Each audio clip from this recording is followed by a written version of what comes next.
We're really glad that you've decided to join us today and learn a little bit more about sharing your story with the admissions committee. We'll start off by introducing you to the wonderful admissions team here at UW School of Medicine. I'm Leanna Muski.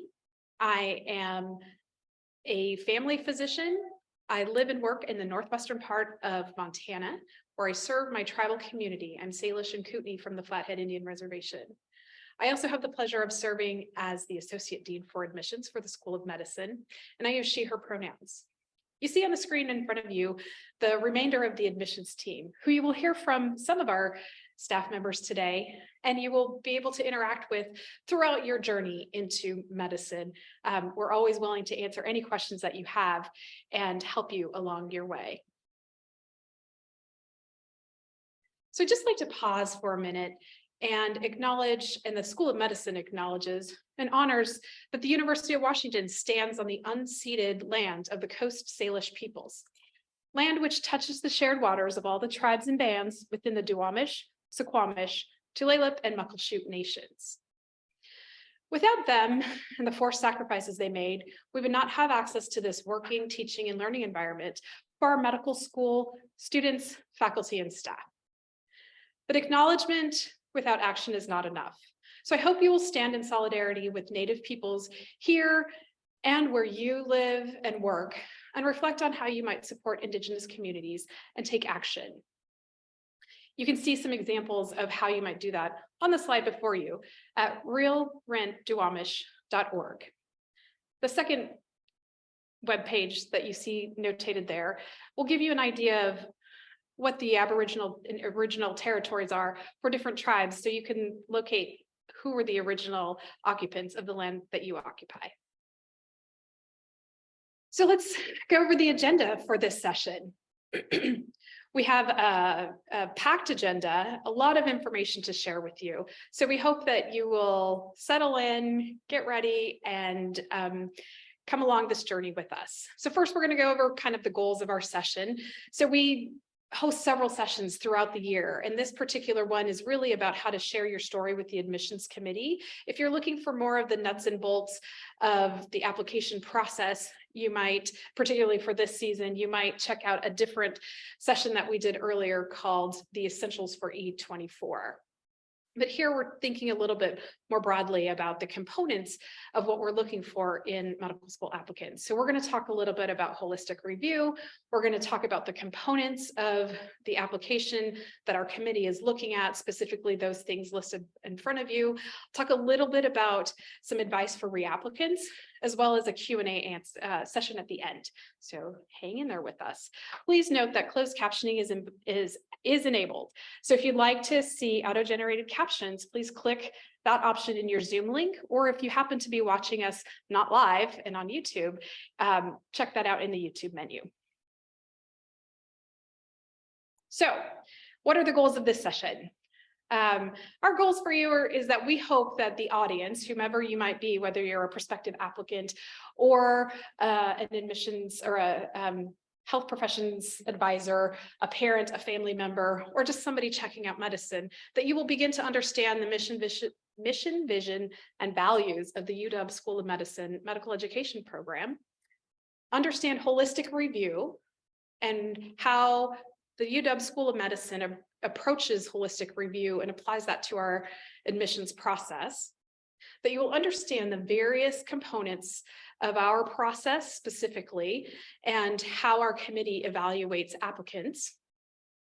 And here are some suggestions again about if you're a re-applicant, some suggestions for how you might improve your application and perhaps your interview.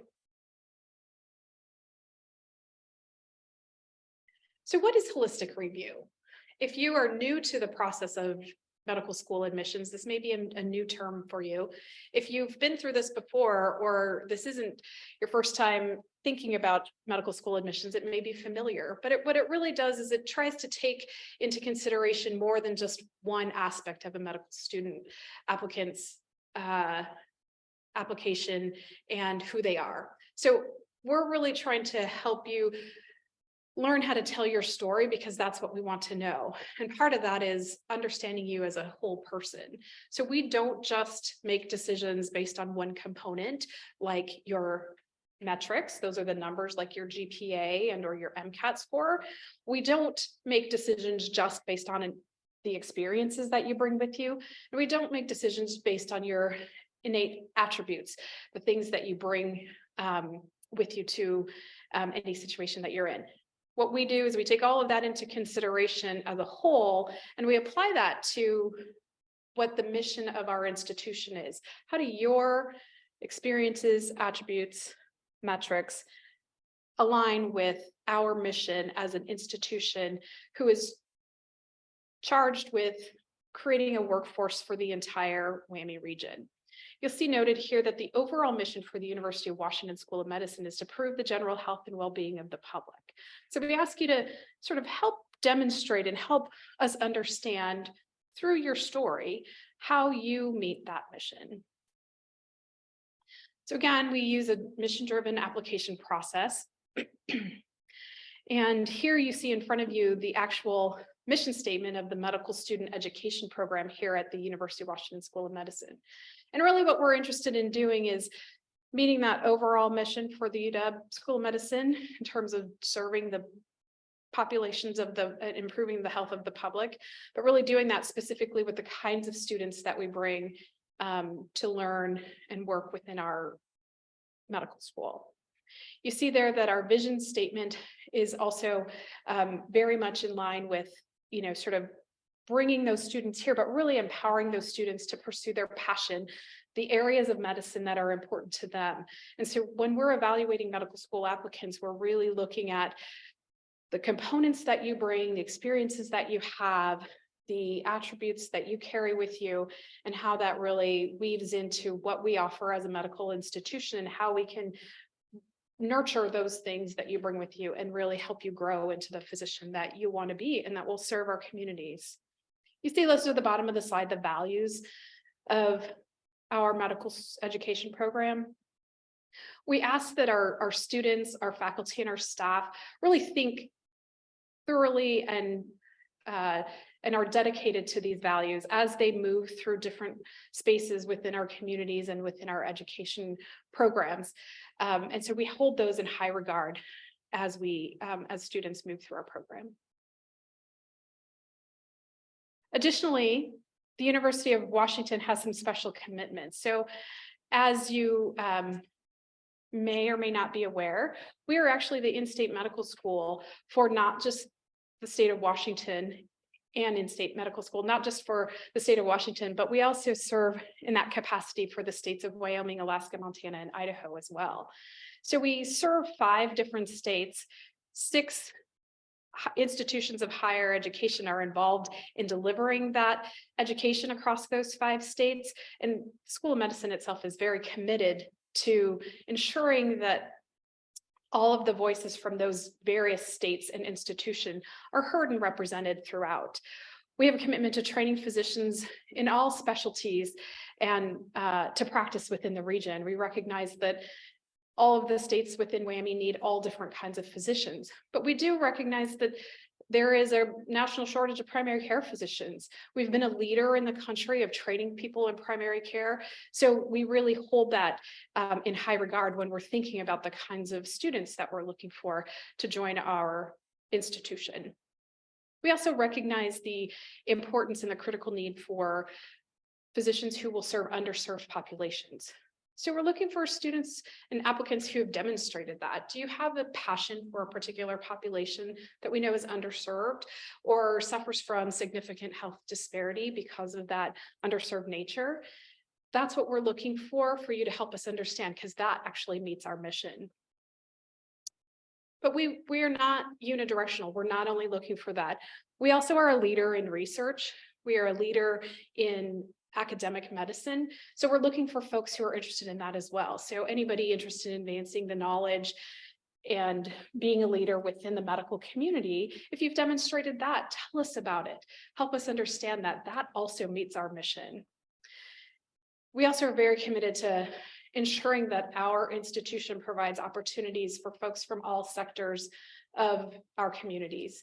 So looking for folks who've had perhaps a different starting point, a longer distance traveled. Tell us about your journey. How did you get here? How does that play into the mission of our institution? That's what holistic review is about. So here just kind of puts it all together. Please recognize that we use holistic review throughout the process, from your application through your interview and into the decision-making process. We are holistically looking at all of the components combined.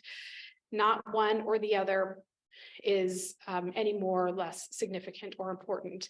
You can see here from this demonstration that we learn about you in many ways. We learn about you from your application. We learn about you from your interview.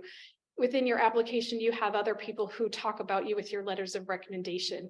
So those are the things that we sort of learn, and we learn some things in the application, some things in the interview, but some of them overlap, and we're asking you to tell us that in your story throughout the process.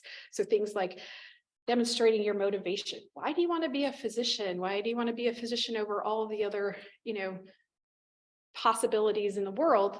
Most people who are applying to medical school have been successful in a lot of ways. And so you could be successful in a variety of different paths. Why medicine? Be sure you can answer that question before you jump into this application process, because it is a serious decision. It is an important one. It's a privilege to be able to serve. But it really is something that you should explore before you get into the application process. The one thing to also keep in mind is that as we go through this process, our particular approach is that we get to know you a little bit through the application materials, but we're really trying to get to know you in that kind of three-dimensional way. Even though our interviews are currently virtual, we really want to get to know you in that three-dimensional way through the interview process. And so we do ask questions that are specific to you within that interview process. So just know that somebody's interview, if you hear feedback about the kind of interview they had, that might not be your experience when you are interviewed, because we really try to tailor that to get to know you better as that whole person, so that we can evaluate you in terms of how you align with our mission.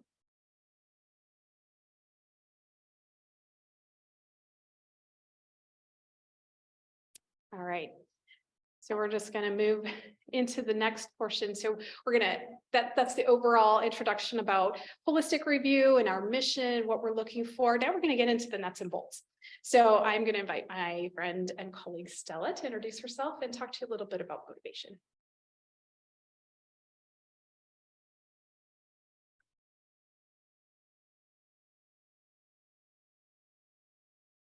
Hi folks, my name is Stella Yee. I am the Director of Admissions at the UW School of Medicine, and I am here to talk to you about motivation.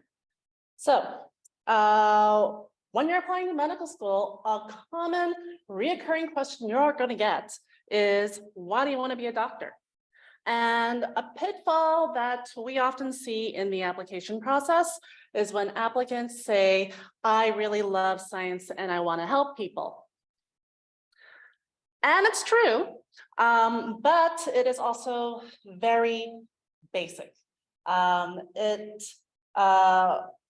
We hear that all the time, and it applies to so many different professions that are all the professions in the health sciences, as well as a lot of professions that are not healthcare related. It is akin to basically talking to a marine biologist and saying that the ocean is blue and wet. It is very simple. It does not even go past the surface of that description. So when we are actually asking you about your motivation for medicine, we really want you to go deeper. We really want you to provide specific reasons for being a physician. And how you do that is supporting your reasons with insights and observations from your experiences. So this means sharing stories from your activities, from your clinical experiences, things you can ask yourself to help kind of clarify your motivation is, what does a physician do that other members of the healthcare team cannot? What role does a doctor play in caring for a patient? When others say they're in medicine, how does that really resonate with you? And how have you seen this demonstrated? Again, this is helpful to share anecdotes and stories in your application and also in your interview. Motivation for medicine can also be demonstrated by your actions. What activities have you done? What steps have you taken to learn more about medicine? How have you really engaged with patients and their families? Communities that you will one day care for. When we look at your application, we really want to see that your activities support what you say and what you hope to do as a doctor. In order to show the admissions committee how you know that you really need to be reflective. Reflection is incredibly important, and you'll hear this come up over and over again throughout the talk. So reflecting on your activities will tell us what you've learned from your experiences and how they motivated you. And your reflections can also tell us about your personal attributes as well. So what you see with this particular word cloud is the interpersonal and interpersonal competencies that the AAMC recommends that all medical students have when they enter medical school. If you notice, the word cloud emphasizes others as well as responsibility. And this really highlights how important it is to put others before yourself and being responsible as two of the many important attributes that we are looking for in our future doctors. A pitfall an applicant can make when trying to reflect is not including reflection and rather just describing what they did. They're not really showing us what they learned from their experiences. Or they focus too much on showing the committee that they did all the right things, checking down all the boxes that they think schools are looking for. When that happens, it can come off as voyeuristic. It could sometimes come off as arrogant, and worse off, it can come off as paternalistic in how you reflect on your experiences. Ultimately, when we're reading your application, we really want to see you talk about how your activities impacted you. What did you learn from your experiences? What did you learn about yourself? What did you learn about other people? What did you learn about the importance of communication, teamwork, and also service? Ultimately, what you choose to focus on in your writing and interview will give us insight into who you are and what is important to you. So with that, I'm going to go ahead and introduce my colleague, Alex, who will talk more about academic preparation and competency.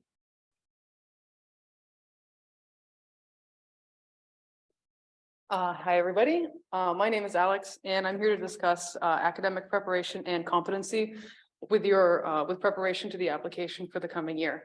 So let's start about talking about how this factors into the application process. USUM does use a holistic review, as mentioned, when looking at applications, meaning that GPA and MCAT both factor into the evaluations process, but are not the only thing considered by the admissions committee. In order to do your best, in order to succeed in this department, preparation will end up being your best friend. Holistic review means that you should leave yourself enough time to focus on both preparing your MCAT and grades and the rest of your application. So to that point, we do require the MCAT, and it must be taken no later than September 30th of the year that you're going to be applying. We also accept scores for 2 years before the application, meaning that if you were to be applying to say E26, you can use an MCAT from E2023 and 2024. If you decide to apply with a pending MCAT score, then make sure to indicate that on your application and hang tight, because your application won't be reviewed until we receive your MCAT score. And bear in mind that if you're planning to or have retaken an MCAT, your previous scores will be visible to our screeners and executive committee. Having a positive trajectory is good in your MCAT, so don't worry about applying with more than one score. We do have an academic threshold for both the MCAT and the GPA. At the moment, it is 498 and 3.0 for WAMI applicants and 500 and 3.25 for out-of-region applicants. Now, this threshold can change from year to year, so make sure to check before applying. The cutoff is there for a reason. Anybody who meets this is an eligible applicant. So if you find that you meet the threshold, but you can't quite decide between taking the time to improve your academic scores a little bit more or working on improving your application, it might be worth focusing on the latter, since the committee looks at more than just academics. So, once again, we review applications holistically, meaning that while academic performance is relevant, it is not the only thing considered in the application. Academic scores are considered in the context of the rest of your application. So putting emphasis on your experiences is just as important, as ultimately 2/3 of our interviewers won't see your academics during the interview. If as an applicant are unable to meet an academic cutoff, then they're likely to receive an automatic rejection by our system, which can be appealed. The appeals are not guaranteed to succeed, and they should have a compelling explanation or follow-up for the lower grades. For example, having good post-bac grades is one way to show a positive improvement in your academic scores over time and your general academic readiness for the program. So one general pitfall associated with academics is believing that they're the most important part of your application, be it by assuming that you don't need to work on the rest of your application due to high grades, or thinking that having metrics on the lower end is responsible for an application not being accepted. Remember that the main goal behind having a good academic history is to prepare you for courses in the MD program and for you to feel prepared when entering this degree. And then once again, remember that if you want to learn more about the specifics related to MCAT and GPA for the application, you can find them in our essential videos and in our essentials video posted earlier. And so with that, I will pass the buck on to my colleague, Sonia.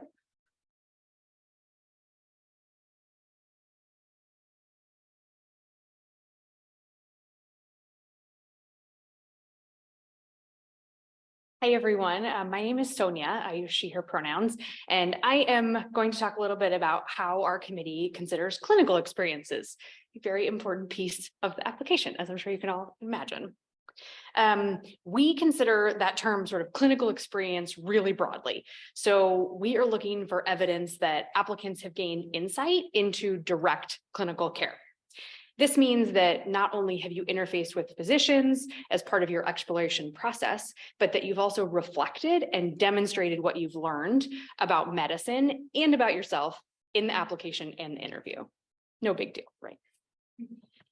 I want to point out that although in the past we did have 40 hours of shadowing strongly recommended as part of our application process, we wanted to let everyone know that that is not the case anymore, and we don't put as much emphasis on shadowing specifically. And that's really because we recognize that shadowing is not an available opportunity to all, and that applicants can learn about the medical field in a lot of different ways. I'll give some examples of that on the next slide. But really the key is that some part of your preparation for medicine should include observing and interfacing with physicians so that you can develop a clear understanding of the role and the responsibility that the physician plays in that healthcare team. It's important to know the difference between, the physician and the nurse and the social worker and the PA, right? These are really important things.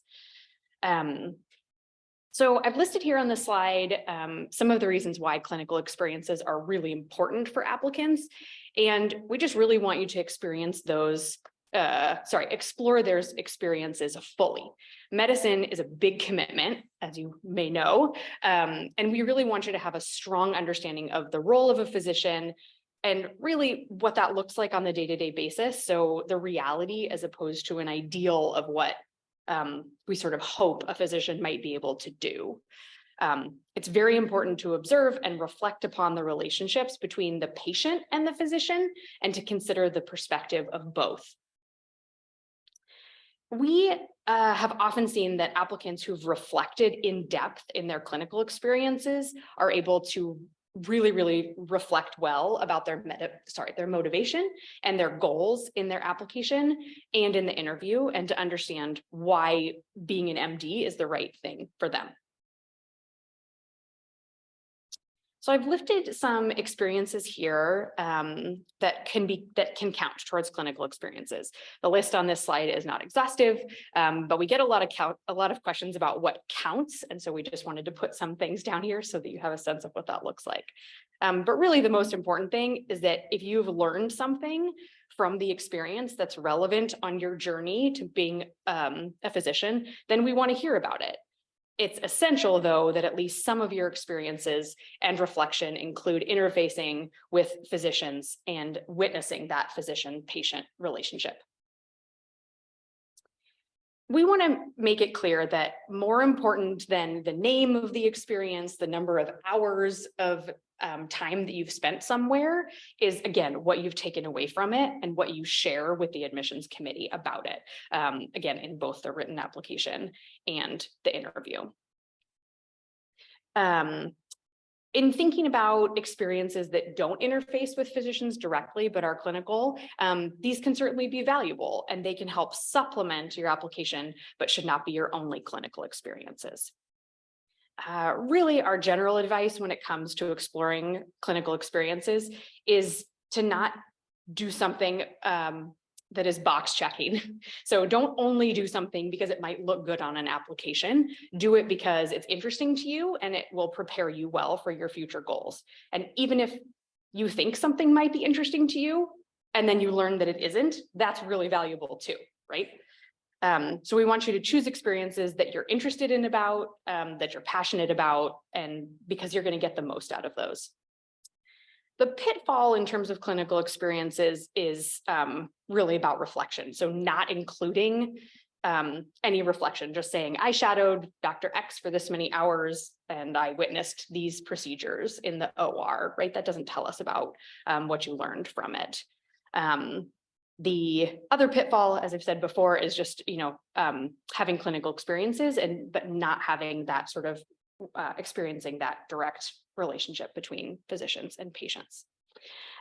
We have some sample reflection questions that we think might be really helpful. They're on our website on the clinical experiences page, sort of to help you reflect when you're in those settings. All right, I'm going to change gears a little bit and talk about how our admissions committee looks at service and how to share those experiences with us on your written application and in the interview. So it's important to know and to remember that medicine is a service-oriented profession. So it's really important for the admissions committee to see a commitment to helping others in your application materials. It can be local service, it can be national, it can be international, and it doesn't have to be in a medical setting. It also doesn't have to be unpaid. Our committee certainly recognizes that not everybody has the time or the capacity to do unpaid work, and that's fine. Service should not be about checking boxes or doing what you think anybody else wants you to do or what you think that somebody wants to see on an application. We want you to be really intentional about the experiences that you're choosing. So think about why you're doing whatever it is that you might be interested in doing, what the benefits are to you in that experience, and what were the benefits to those people that you worked with. So reflecting on service in your written application and in the interview is also really important, right? Don't list your tasks or your responsibilities, but really think about more deeply what you learned and how you grew from the experience. So some questions you might think about asking yourself are, what did you learn about yourself? What impact did you have on the people that you were working with, whether those are your colleagues or the people you were serving? And how did this change your perspective about medicine or your commitment to a career in service? Make sure to include these reflections in the experiences section of the MCAS application if you can. Sometimes I find that applicants really focus on the personal statement and the secondary essays, and they sort of neglect those very, very crucial experiences essays, but they're really important and they're there for a reason. And I know it's hard to fit stuff in the small amount of words that you have, but that's where you sort of have to delve deeper and find ways to show what you learned from it. A common pitfall here is for applicants who don't seek out new experiences. So this just means not challenging yourself to try new and different things with people from backgrounds that are different than yours. If all your service is within your college campus, for example, or maybe your church, we recommend finding other ways to serve your community and to maybe learn about a new community. Medical school in general, medical school and medicine in general will constantly challenge you to learn and grow. So it's good to get some practice with that now. Thank you for your time.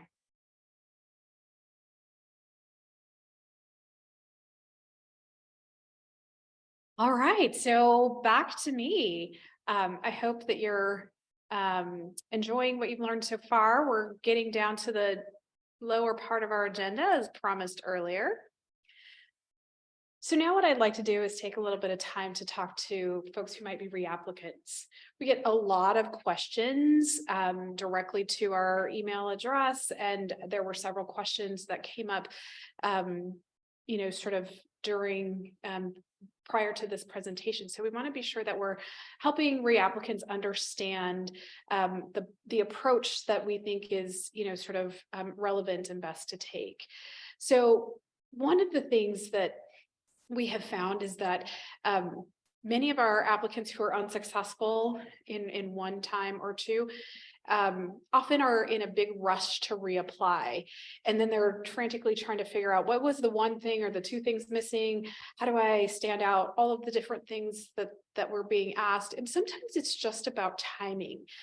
Timing because the pool was particularly competitive. There were a lot of people who had similar experiences to you. Sometimes it's about the need to kind of do some self-reflection and growth in different areas, a little bit about what we've talked about before around, exploring, getting outside of your usual pattern of service or your usual experiences, finding different ways to challenge yourself and to gain an understanding of medicine. So waiting can be really helpful. It allows you to grow professionally and personally. And, we also get a lot of questions about applying early. And maybe I applied too late and that's why I didn't get in. I will tell you, we have a rolling admissions process. And for those of you out in the WWAMI region of Wyoming, Alaska, Montana, and Idaho, you're considered as a cohort. So as long as you're meeting our deadlines and you're not pushing our deadlines, we recommend submitting your application when it's ready and complete and you are ready and prepared. So an application that comes later that's complete and thorough is better than an early application just for the sake of being early. Another area that we recommend is kind of re-looking at all of the pieces of your application. So particularly your personal statement. It should be something that reflects who you are. And if you're taking time between applications, or even if it's just the next year and you're reapplying, you have gone through different experiences. You've lived a whole nother year of life. That means that you are somebody different. Perhaps you need to reflect on that and put that into your personal statement. What did you learn in this experience of going through the admissions process? Or maybe something else happened along the way, or maybe you just think about life a little bit differently because you've had some time to grow and mature. So yes, revamping your personal statement, or at least revisiting and refreshing and telling us a little bit more about how you're different from the previous year is very important to us.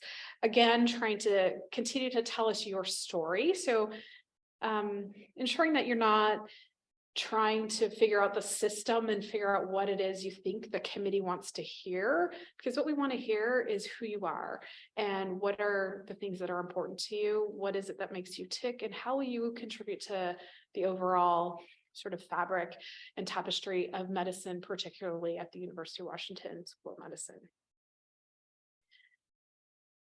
kind of looking at your experiences, what your goals are. Again, it's about refreshing at least. You don't necessarily have to rewrite the whole experience section on your AMCAS application, but revisit it at least, because you might recall something or be able to reflect more thoroughly on something or just differently about an experience that you had. Perhaps it was a clinical experience or a volunteer experience. And now that you've had more life perspective and you've had more time, perhaps you think of that a little bit differently, and you can reflect on that. And that helps us get to know you a little bit better. When we think about, additionally, we would recommend that you also continue on that path of exploration of experiences. Tell us the new experiences that you've had that you think are meaningful and helpful in preparing you to be a good medical student and eventually a good physician. So continuing to grow, continuing to have experiences, but sort of refreshing the experiences you've had before. Again, making sure that the goals that you state, whether that's in your personal statement or in your interview setting, are those reflected in the experiences that you had? Does it all make sense? Does your story flow as we get to know you better? Ensure that that's going on all throughout. Because remember, we're trying to look at you holistically. So all of the pieces sort of need to fit together to tell the true story of you. When we think about reflection, I think you've heard this, you'll see this in many places on our webpage. Anytime we're in front of you presenting, one of the key components is reflection. And I just want to be sure that you understand sort of what that means. And that really is like, whatever your experience, for re-applicants, it may not be going out and getting another 100 hours of some sort of experience, but it may just be, again, thinking about things a little bit more thoroughly and kind of understanding how whatever the experience is or whatever attribute you're bringing, maybe it's your academic preparedness, how does that play into the whole story of you? Be reflective, use those words. If you're struggling with that, seek some guidance and some help, because we do know that that is an area that people often struggle, both in written and interview situations. Your letters of recommendation don't necessarily need to be brand new, but if you had some meaningful experience or you took a couple of years off between applications, you might refresh that. You might have a new person who can speak to who you are today, as opposed to perhaps your chemistry professor from freshman year who knew you then, but may not know your story now. You do want to at least have them revisit it and maybe update the date and incorporate some new information if there is some. And again, it's kind of dependent on where you are and what you want folks to be saying about you and how to be reflective in who those people are. You do want to pay attention to that. We don't want to see the same letters year after year. So think about that in that way. In terms of MCAT, taking additional coursework, those kinds of things, a lot of applicants think, gosh, if only my MCAT had been 3 points higher, I'm sure I would have gotten in. So I'm going to spend the rest of the summer studying for the MCAT again. I'm going to retake it and then I'll be sure to get in. The majority of the time, that's not the case. We do want to see that you have some academic preparation. We do want to see that you have the capacity to be able to handle the rigors of medical school and have some foundational knowledge. But once you sort of meet the threshold, the majority of the time, folks who are not successful in gaining admission, particularly those who have interviewed, the MCAT is not the reason for you not being successful. So make sure you're contemplating thoroughly whether it's worth it to invest time and energy and resource into retaking the MCAT or retaking a course in order to get a higher grade in the grand scheme of your overall application. Make sure you're looking at yourself holistically as well, to be sure that that makes the most sense for you, because most of the time that's not the case. Hopefully you've sort of getting a sense of what are the important parts of reapplying. It does matter if, depending on what part of the application process you were unsuccessful in, if you got a rejection based on your academics, then you probably do need to spend some time rethinking that or focusing on that and understanding where, sort of your perhaps weakness lies, and focus on that. If if you, surpassed that and you got into the screening and you were not invited for interview, then it is about your written application. Again, those reflection pieces. Do you have the experiences we're looking for? We've described a lot of ways to gain those. Are you reflecting deeply, and do we understand who you are? If you were invited for an interview and rejected after that, are you presenting your story in a way that aligns with our mission? You should start from the beginning and say, does your story align with our mission? Is this the right school for you? So keeping all of those things in mind, depending on where you were unsuccessful in the process, is where you're going to want to focus your time and energy. So people always want to know, how do I make my application stand out?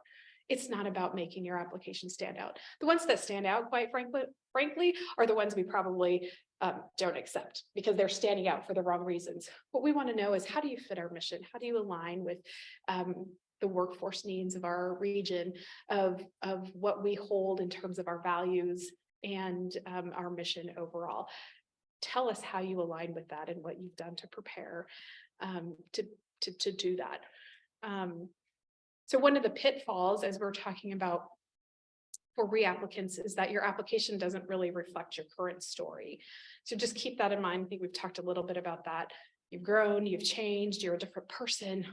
We want to know more about that. We want to know, how did rejection impact you? What have you been doing in the interim?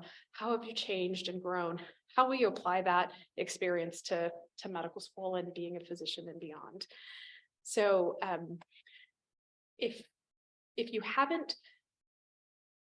you reflect and you are realizing that perhaps you actually haven't strengthened your application from any of those standpoints that we've talked about before, again, we often find that people are more successful in gaining acceptance as a reapplicant if they take a little bit of time.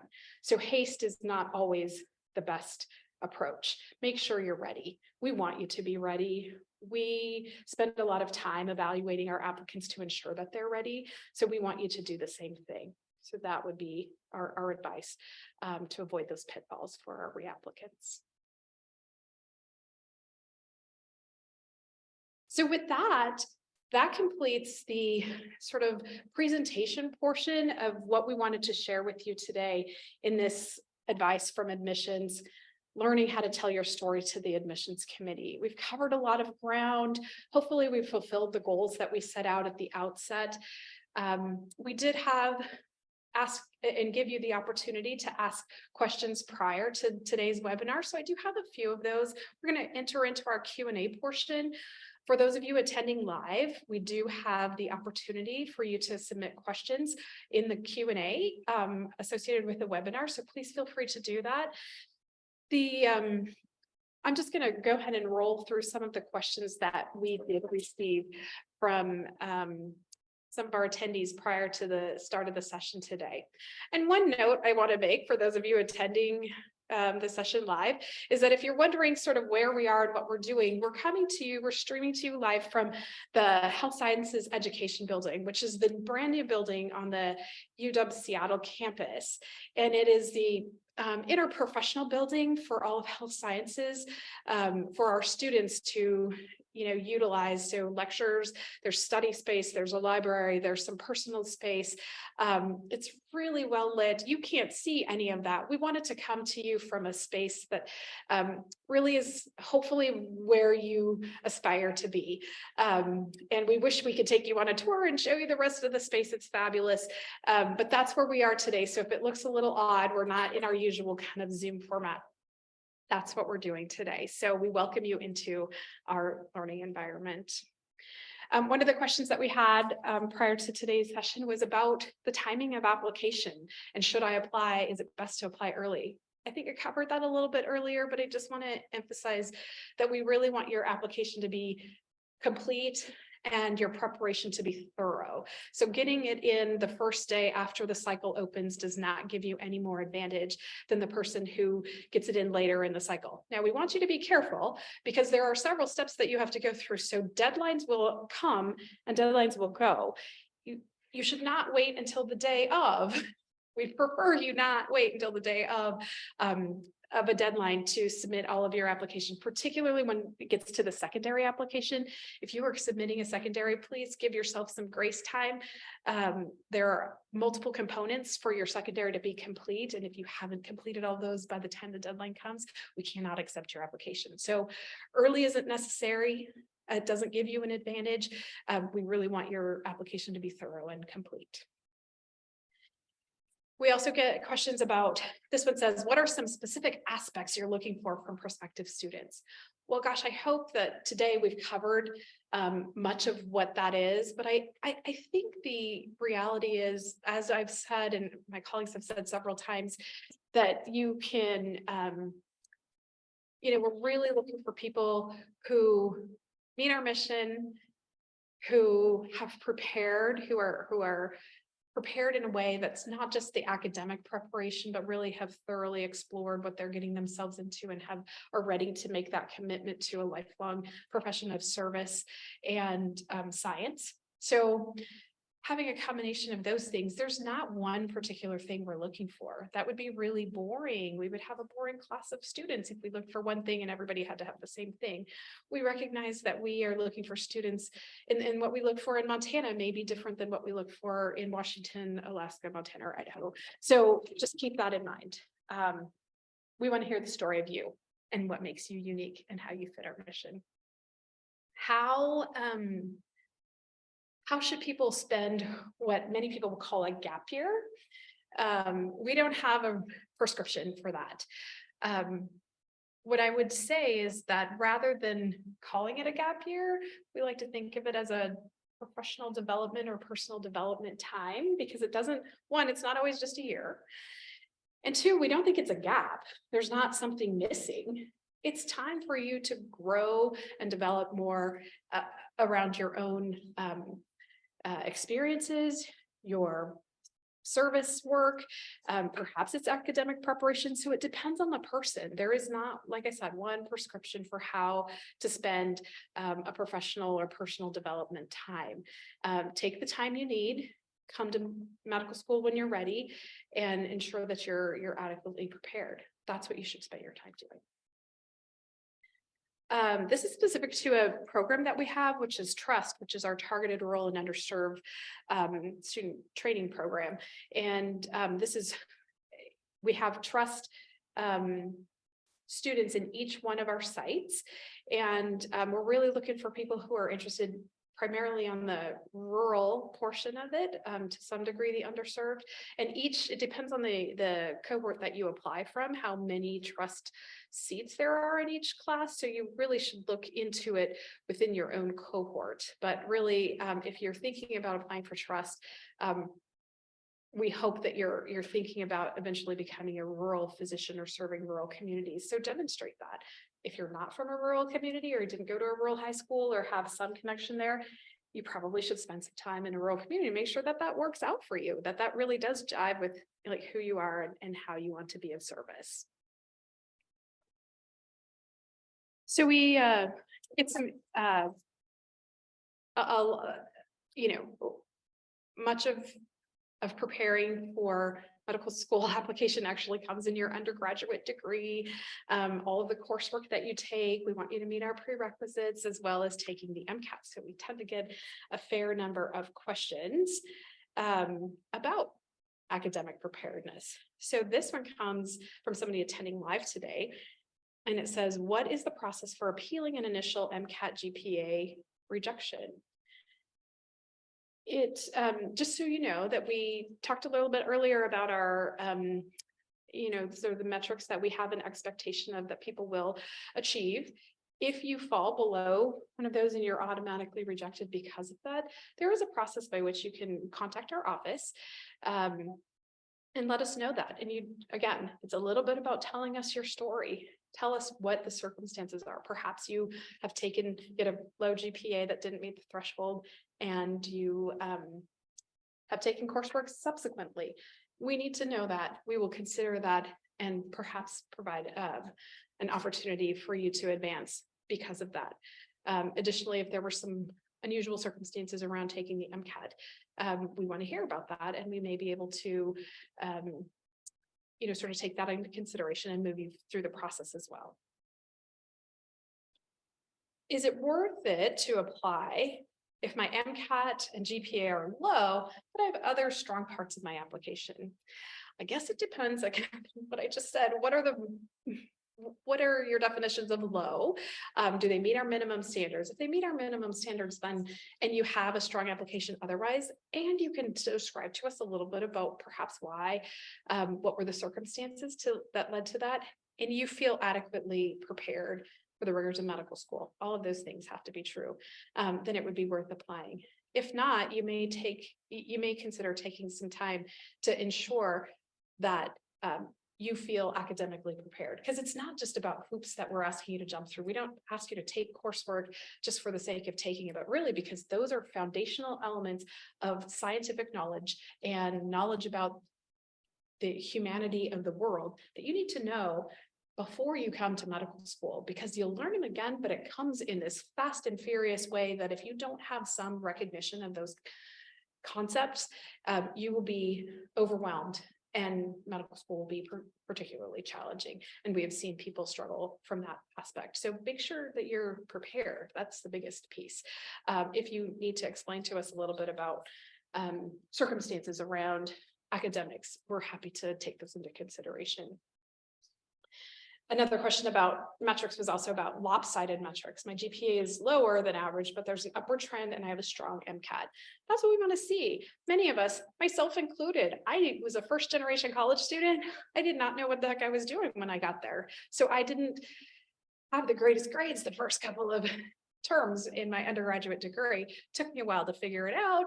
I had an upward trajectory. I was able to do fine on the MCAT, which allowed me to, eventually matriculate into medical school. So yes, if that's the case, but tell us about it. Tell us your story. How does that play into the overall preparation of you into medical school?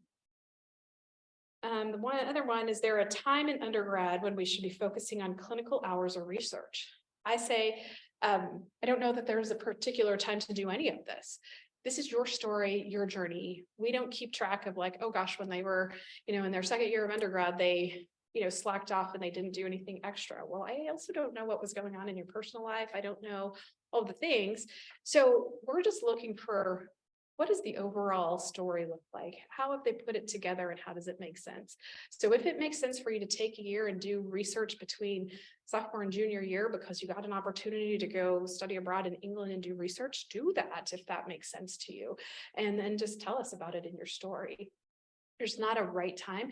If you're really thinking about research, you should probably do it prior to the application process. Don't tell us about it while you're applying and say, oh, I plan to do research, sort of next year. Well, that doesn't help us because we know nothing about something that didn't actually happen yet. So future experiences are fine to tell us about, but they really aren't as meaningful as something that you've already experienced and that you can tell us about in your reflection. Moving towards a different part of the application, somebody asked, is it okay to use examples in a personal statement that are outside of academia or science? And I would say, absolutely, yes.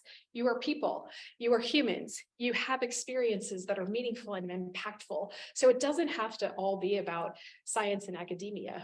What are the things that make you you? What are the things that help you relate to patients? What are the things that help you relate to other members of the healthcare team and understand medicine in the context of communities? Tell us about those experiences as well, if it makes sense in your story. So don't feel like it has to all be focused on your academics and clinical examples.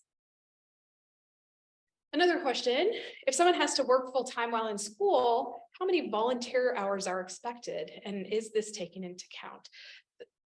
The second part of the question is absolutely. We always take, that is the holistic approach, right? So not every application is going to look the same because we know that some people have other obligations, have other responsibilities, and we take that into account of how they utilize their time, how they've been able to prepare for coming to medical school, given all the other responsibilities that they have. So there isn't a set number of hours. We really have tried to move away from that. We said that earlier around shadowing. That was a very specific activity with a specific set of a time frame.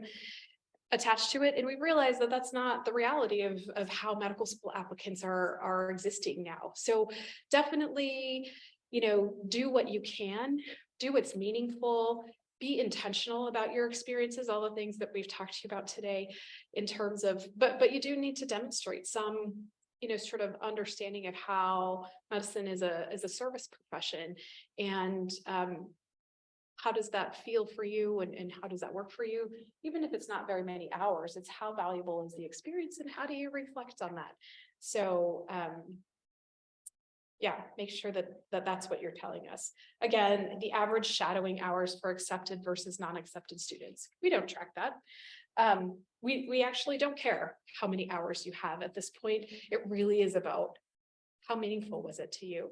What did you learn? How can you convey to us, whether it was 10 hours or 300 hours, how do you convey to the committee and people reading your application or meeting you in an interview that experience has prepared you to understand what it means to be a physician?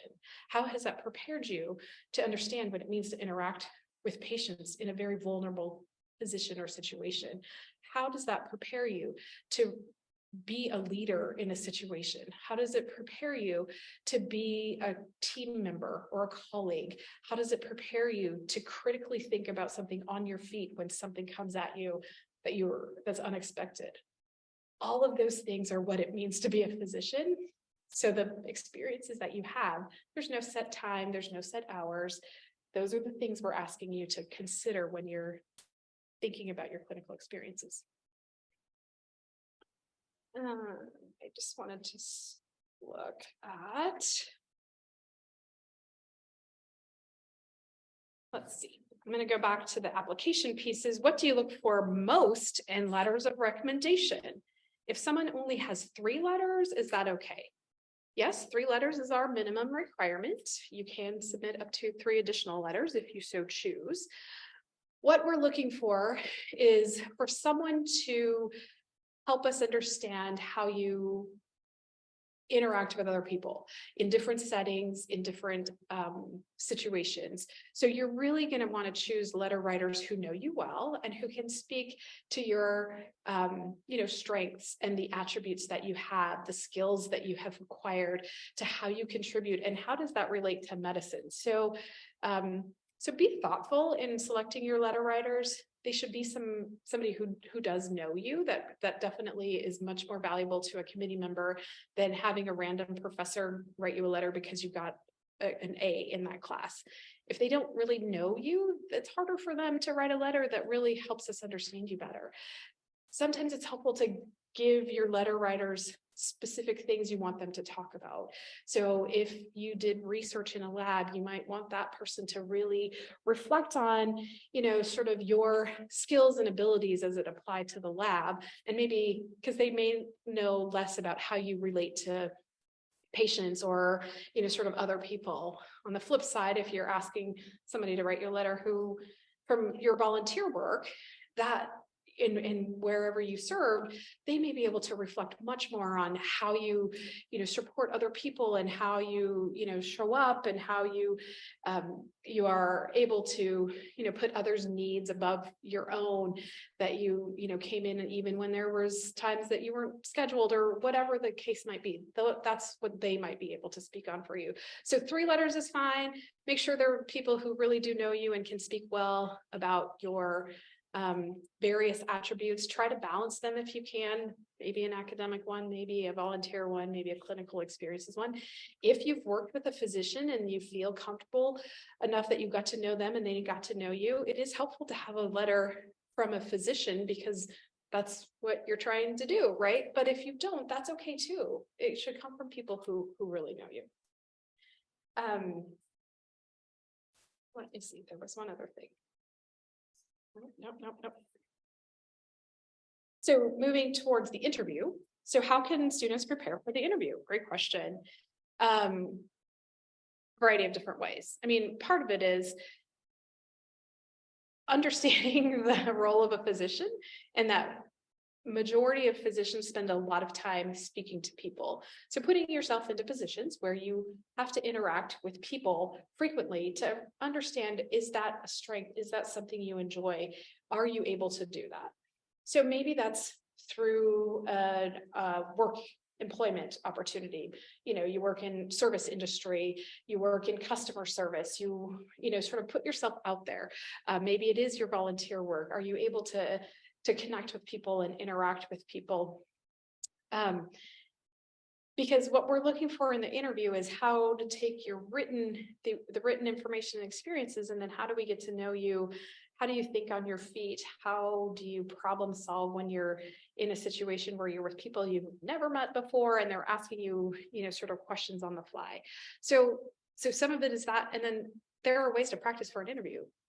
The very basic, you know, stand in front of a mirror and answer questions that we provide you on the internet, on our website, as practice questions. Understand yourself. I think it's so much easier to speak on topics that I'm a content expert on. You are the content expert of yourself, but you have to know that, and you have to understand who you are, why this is your passion, how you're going to, you know, sort of fit into our mission, as I've said before, and where you see yourself going. Practice those things. Have an articulated response to that, but please don't memorize or use, you know, sort of artificial intelligence to enhance your answer. We want you to be genuine. We want you to be you. It should come from your experiences, your attributes, your preparation. But the more you know who you are, the easier it is to talk about that.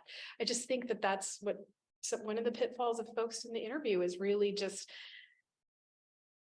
getting stuck on a question that they're not prepared for because they haven't done the preparation or the work.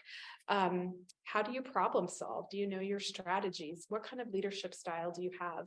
What, you know, sort of understanding all of those things. So when you are asked that, you're the content expert. You're able to articulate that. You've reflected on, you know, sort of some of those experiences that really drive it home for you, that comes across as that's your passion. It's who you are. It's of your fabric. It's so much easier to talk about stuff that you already know. So practice, understand, reflect. If a student is starting a post-bac this fall, will that affect my consideration this cycle? You know, it's just one of those things where it's hard for us to take into consideration something that hasn't happened yet.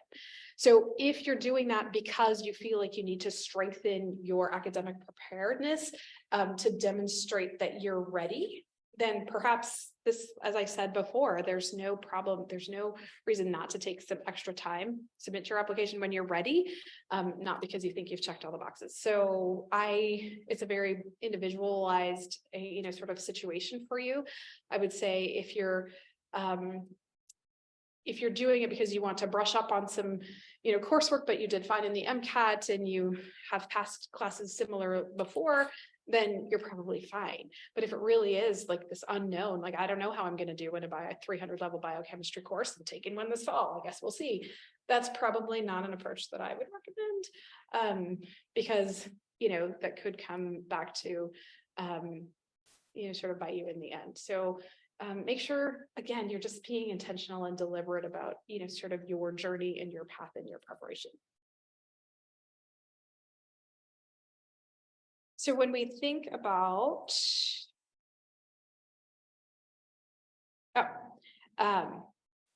going back to the personal statement, sorry, I forgot to read this one. Does the personal statement need to reflect what you wrote for activity section, or can it be a place where you elaborate on something new, such as meaningful and life events?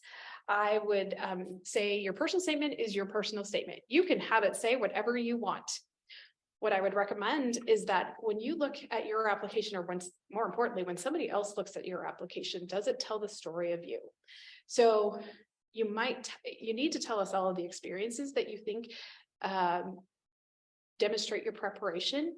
You might need to elaborate that on them more in your personal statement, but you might not. They may be self-explanatory if they were your meaningful experience and you put that in there. So you might use your personal statement as a place to tell us more, tell us something different about you that doesn't fit into the categories of experiences, and elaborate. So there is no right answer to that. Your personal statement really needs to supplement all of the other pieces of the application that you tell us about, like your demographic background, where you grew up, what's happening to you, where you went to school, how you put all of those pieces together to tell us your personal statement that really tells us your motivation, your future plans, what makes you, sort of a great candidate for medical school and specifically for our medical school. So there is no single right answer to that. It just sort of depends on how does your whole story come through in your written application. Just ensure that that's the case.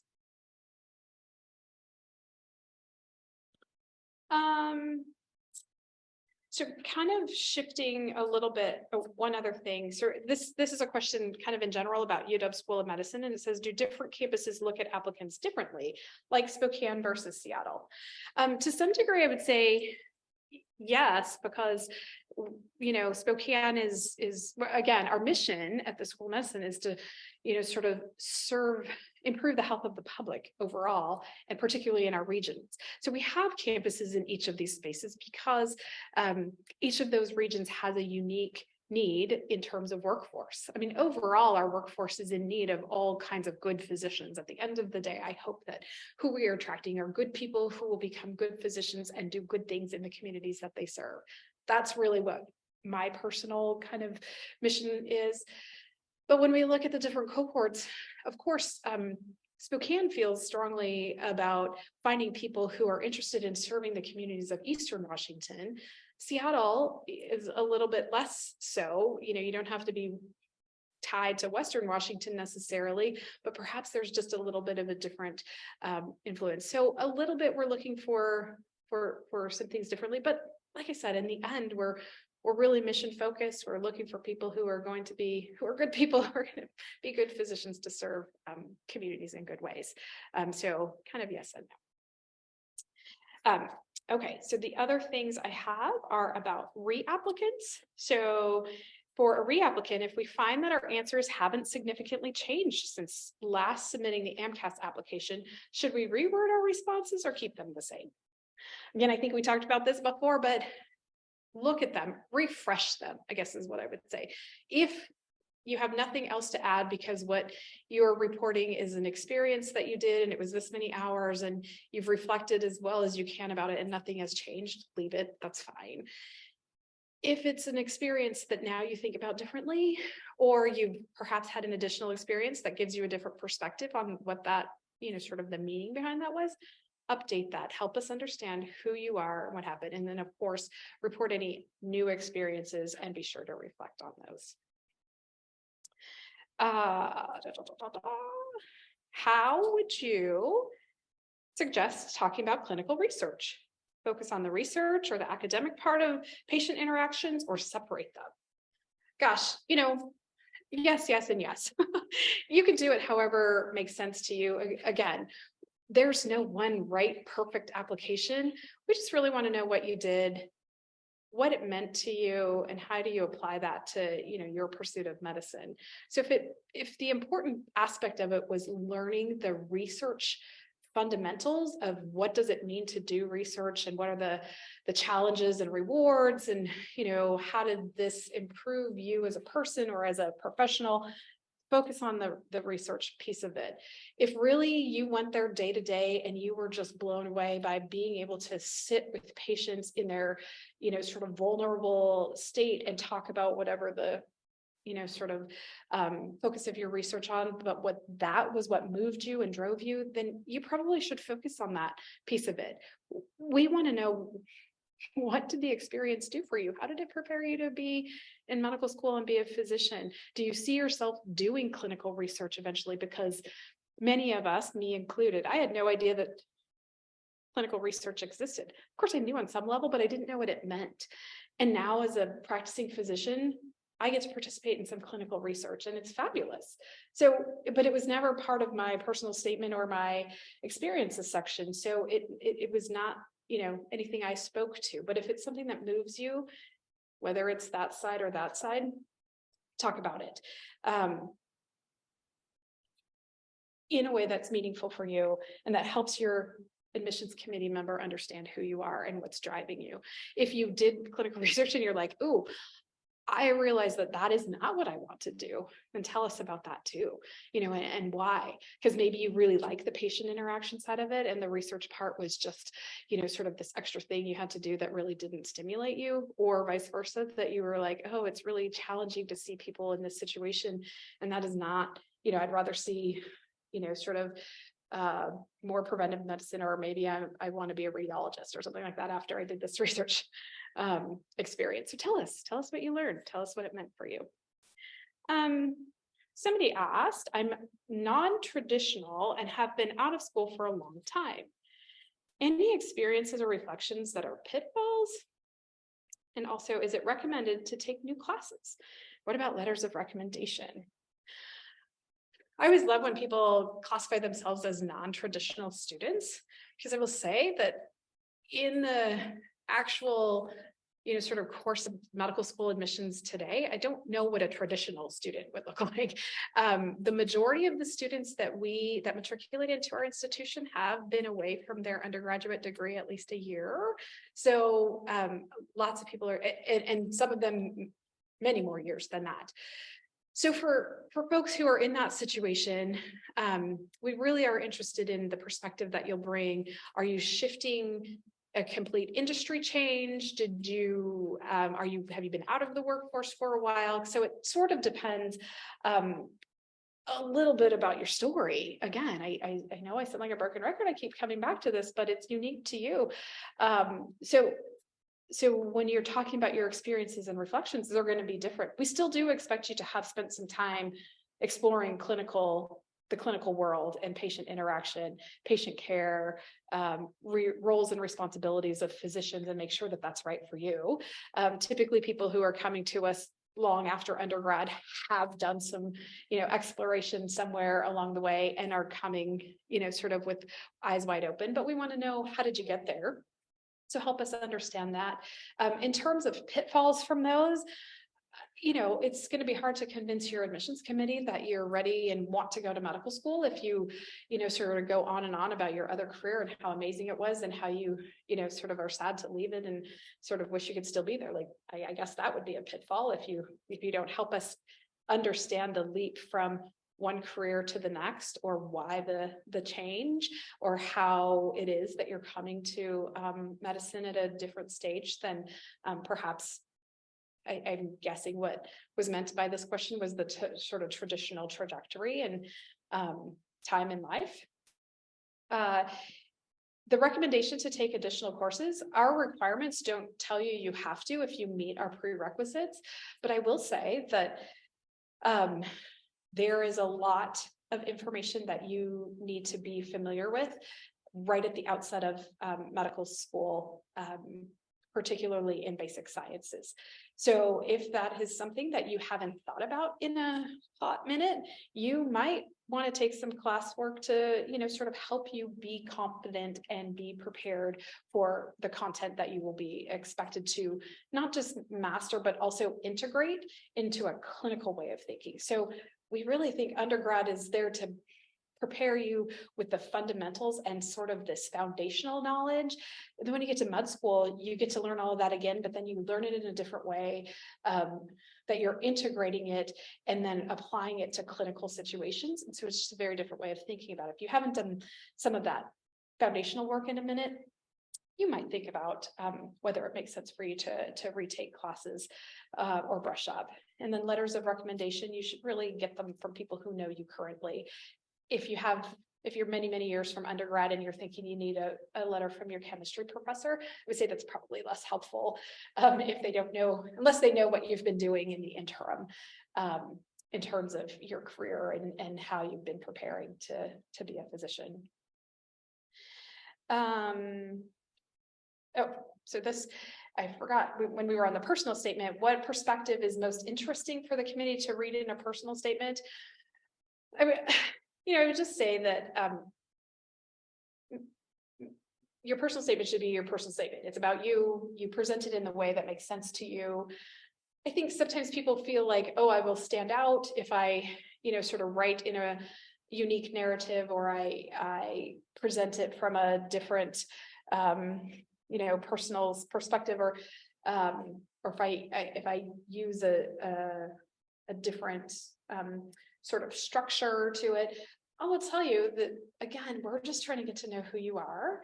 And if you can do that in a way that's unique and, sort of outside of the box, I would say that's fine, but make sure that that's coming across. I've read some statements where people were trying to be really sensational. So they put in, sort of the blood and guts of some clinical experience they might have had, or they, sort of create some theatrical sort of scene or scenario. It's fine if you're skilled at writing that way and you still can convey to us who you are and how this whole thing makes sense for you. But you have to be really careful about doing that in order to stand out, because sometimes that causes folks to stand out in the wrong way. So make sure you're getting your story across and your point comes across when you're writing your personal statement. The last question that I have is, what misconceptions do you want academic advisors to help dispel? Oh, it's a great question. I think one of them is the requirement for 40 hours of shadowing, that we no longer strongly recommend that. We've never had it as a requirement, although it had been perpetuated as such. And we worked really hard to help our committee understand, particularly with what happened with the pandemic, where people were we've really had to pivot in terms of how people access clinical experiences and access physicians and, sort of all the things. So we worked hard to educate our committee and help them think through where you all are coming from. So it's helpful if advisors are also helping dispel some of that, you have to have so many hours of this and so many hours of that. I hope what you've learned today is that what we're trying to convey is that a successful applicant really is somebody who's been able to prepare well, understands what our mission is and how our school is structured, and then helps the committee understand how their own values and experiences apply to that mission, and they've prepared well to be ready. So there's not a requirement for X number of volunteer hours or X number of shadowing. You don't have to have a certain GPA or a certain MCAT score, where we don't give preference to somebody, sort of from this background or that background. We're looking for folks from all of the spaces and places to really give us a well-rounded, well-represented